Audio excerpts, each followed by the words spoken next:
Nawawala sa bansa ang 450,000 tonelada ng palay kada taon ayon sa Department of Agriculture. Nakikita namang solusyon ang pagtatayo ng post-harvest facilities para walang masayang na produksyon ayon sa DA. Naritong report ni Hazel Alviar.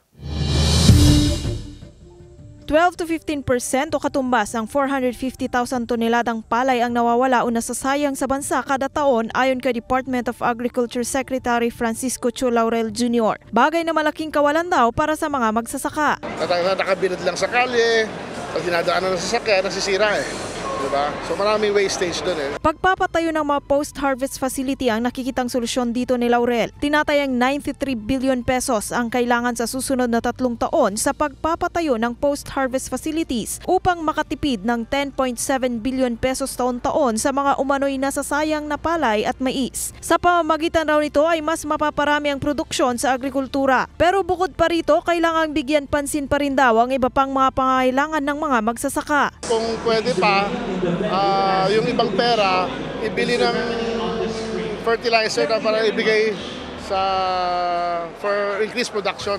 Irrigation, yes, plus small water impounding and solar powered irrigation. Bukod dito, tututukan din umano ng ahensya ang pagsusulong ng ilang mga batas at regulasyon na magbibigay daan para sa mas mahusay na pagtugon sa mga hamon na kinahaharap ng sektor ng agrikultura. Kasama si Buhay Adanti Jr., Hazel Alviar, Balitang Southern Tagalog.